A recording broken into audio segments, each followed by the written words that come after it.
Good afternoon, class 9. Today we are going to discuss about rotational motion. मतलब इससे पहले वाली जो क्लासेस है उसमें हमने बात किया था मोशन के बारे में और फिर हमने देखा था कि जो काइनेमेटिक वेरिएबल्स है जैसे वेलोसिटी, एक्सेलरेशन, डिस्प्लेसमेंट, इन सब चीज़ों के बारे में हमने डिस्कशन किया था। लेकिन अब जो बात करना है वो भी मोशन का ही है, लेकिन लीनियर मोशन का ना होकर रोटेशनल मोशन का है। मीन्स यहाँ पर हमको जो चीज़ें हमने लीनियर मोशन के लिए देखा था जैसे वेलोसिटी, यहाँ भी देखना है एंगुलर वेलोसिटी, वहाँ डिस्प्लेसमेंट देखा था, यहाँ एंगुलर डिस्प्लेसमेंट देखना है, वहाँ एक्सेलरेशन देखना था, यहाँ एंगुलर एक्सेलरेशन देखना है। So kind of circular motion और rotational motion is there and we are about to know about some rotational kinematic variables like displacement, like angular velocity, like angular acceleration and all. So right now we are going to discuss it. मान लीजिए यहाँ पर ये कोई point P है और इस point P पर कोई बॉडी है और ये सर्कुलर पाथ पर ऐसे ऐसे मूव कर रहा है और ये जो आप देख रहे हैं ये रेडियस हो गया, R यहाँ से यहाँ के बीच का क्या हो गया, रेडियस हो गया। सो R is basically radius of circular path. ये जो सर्कुलर पाथ है इसका आर क्या है, इसका आर रेडियस है, वो सेंटर है। अच्छा, हमको क्या क्या जानना है, हमको जानना है एंगुलर डिस्प्लेसमेंट और हमको जानना है एंगुलर वेलोसिटी। हमको क्या क्या जानना है, एंगुलर डिस्प्लेसमेंट और एंगुलर वेलोसिटी। एंगुलर डिस्प्लेसमेंट को थीटा से रिप्रेजेंट करते हैं, एंगुलर वेलोसिटी को ओमेगा से। ये वेक्टर होता है, ये स्केलर होता है। और तीसरा है angular acceleration. Angular acceleration alpha, ये भी वेक्टर क्वांटिटी होता है। ध्यान रखना है कि ये जो थीटा है that is scalar quantity and this is angular velocity omega that is vector quantity and ये angular acceleration है, ये भी क्या है, वेक्टर क्वांटिटी है। तो हमको समझना है कि एंगुलर डिस्प्लेसमेंट क्या है, एंगुलर वेलोसिटी क्या है, एंगुलर एक्सेलरेशन क्या है। ये सारी चीज़ें मतलब थीटा हो गया, ओमेगा हो गया, अल्फा हो गया, ये सब क्या है, ये रोटेशनल काइनेमेटिक, रोटेशनल, इनको क्या कहा जाता है, रोटेशनल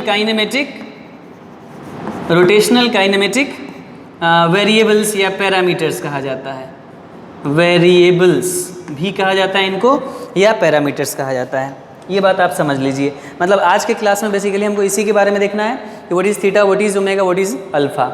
इन चीज़ों को देखने के लिए सबसे पहले हमको समझना होगा सर्कुलर मोशन या रोटेशनल मोशन, ठीक है। उसके बाद अपने आप ये सारी चीज़ें क्लियर हो जाएंगी। तो हम सर्कुलर मोशन के बारे में बताएंगे आपको थोड़ा सा और उसी में ये सब चीज़ पता चल जाएगा, ठीक है। आगे बढ़ते हैं अब हम।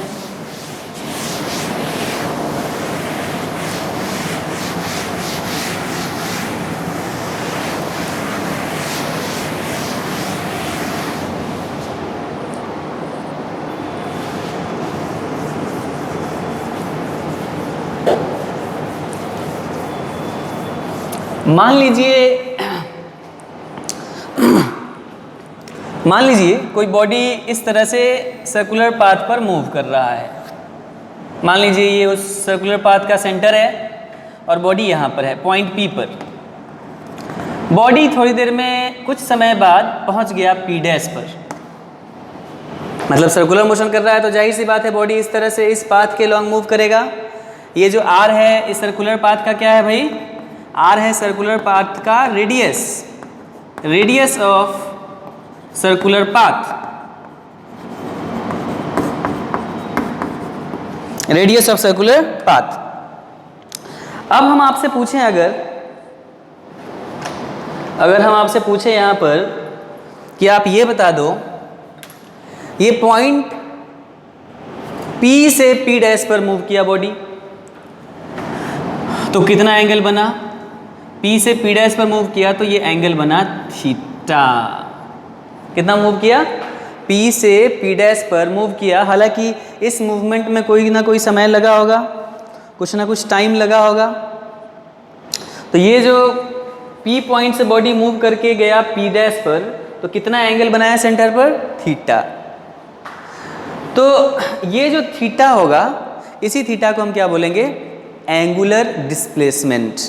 माने सर्कुलर मोशन के दौरान अगर बॉडी यहाँ से यहाँ पहुँच जाए तो जितना एंगल बने सेंटर पर, उसी एंगल को हम क्या बोलेंगे?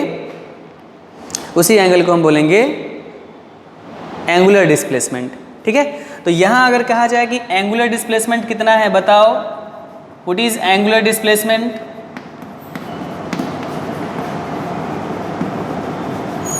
तो ये है थीटा। एंगुलर डिस्प्लेसमेंट की अगर परिभाषा कही जाए कि आप कैसे डिफाइन करोगे एंगुलर डिस्प्लेसमेंट को, तो एंगुलर डिस्प्लेसमेंट का it is defined as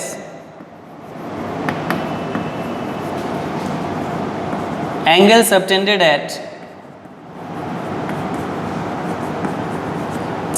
eight centre bye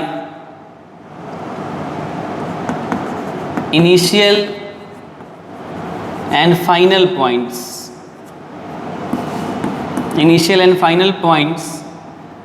on circular track,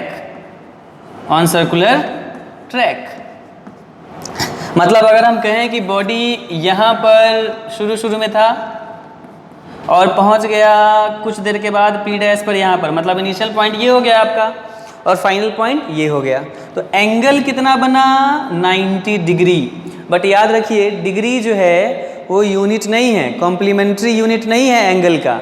angle का यूनिट होता है radian. Radian is the complementary unit of angle. तो यहाँ डिग्री में नहीं दिखा के अगर कोई पूछे आपसे कि आप बताओ एंगुलर डिस्प्लेसमेंट कितना है, एंगुलर डिस्प्लेसमेंट कितना है, तो क्या जवाब दोगे? 90 डिग्री। तो ये गलत हो जाएगा, आपको रेडियन में देना है। कैसे देना है? रेडियन में। तो 90 डिग्री का मतलब कितना रेडियन होता है? π/2 रेडियंस। तो एंगुलर डिस्प्लेसमेंट हो जाएगा π/2 रेडियंस। एंगुलर डिस्प्लेसमेंट के बीच में रिलेशन जानने के लिए याद रखिएगा कि पाई रेडियन बराबर 180 डिग्री होता है। तो जब ये 90 डिग्री होगा तो ये आधा नहीं हो जाएगा, π/2 रेडियन। इसलिए 90 डिग्री की जगह पर क्या लिख दिया हमने? π/2 रेडियन लिख दिया। And that is the value of angular displacement.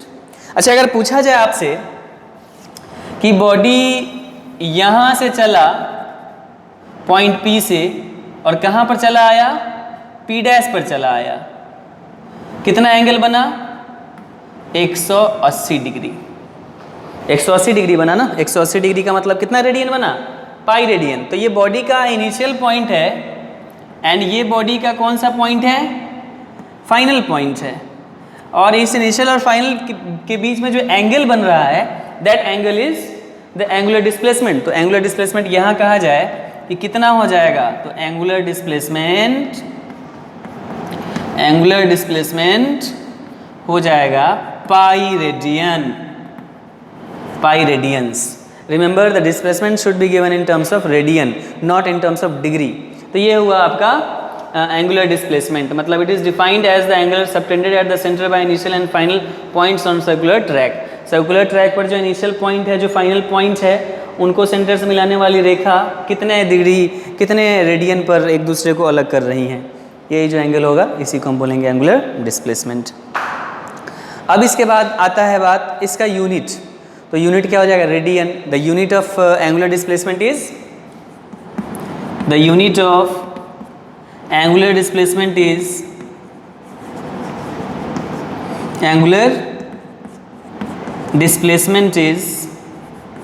Radian. ये बात समझ में आया? तो इस तरह से आप एंगुलर डिस्प्लेसमेंट को दिखा सकते हैं। अब इसके बाद बारी है एंगुलर वेलोसिटी की। एंगुलर वेलोसिटी और इसमें रिलेशन भी है, देख लेते हैं। इसको मिटा दें। आई होप ये बात बहुत अच्छे समझ में आ गया होगा।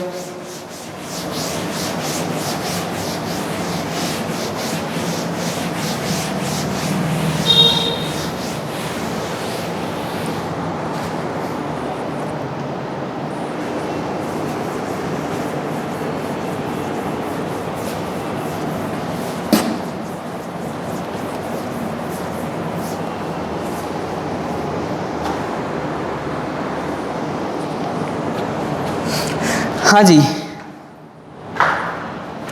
तो अब कहा जाए इनके बीच में रिलेशन के बारे में, तो ज़रा ध्यान दीजिएगा। मान लीजिए ये सर्कुलर पाथ है, मान लीजिए ये सर्कुलर पाथ है और ये एस लीनियर डिस्प्लेसमेंट है। S is linear displacement, linear distance है ये, ठीक है। और यहाँ पर एंगल बन रहा है थीटा, ये है रेडियस। आर क्या है? Radius of circular path. तो ऐसे सिचुएशन में theta is equal to S by R हो जाएगा। तो एस इज इक्वल टू क्या हो जाएगा? R into theta. एक रिलेशन हो गया। एस जो है ये आर्क है, arc is equal to radius into theta, मतलब arc is equal to radius into angle.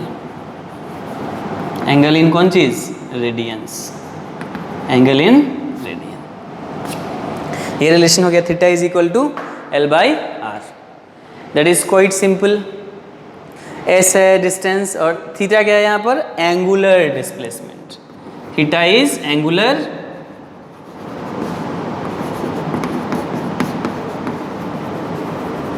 Displacement. तो इस तरह से एंगुलर डिस्प्लेसमेंट आपको समझ में आ गया होगा। अब देखते हैं एक क्वेश्चन, उस क्वेश्चन को समझने की कोशिश करते हैं।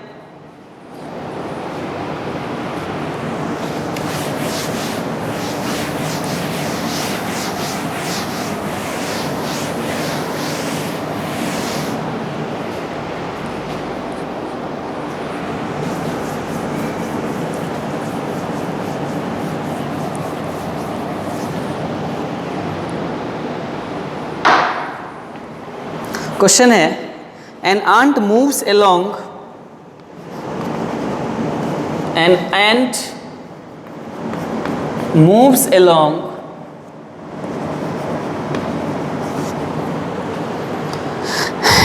along a circular track,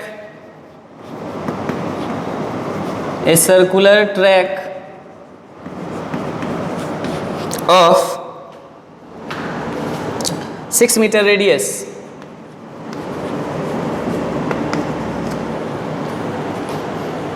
such that the arc of the circular track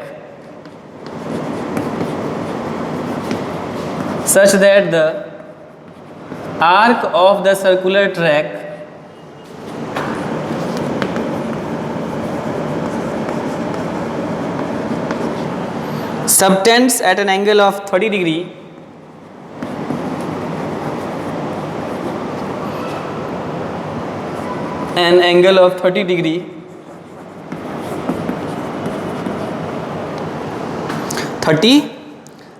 at the center. The distance covered by the ant is at the center. The distance covered by the ant is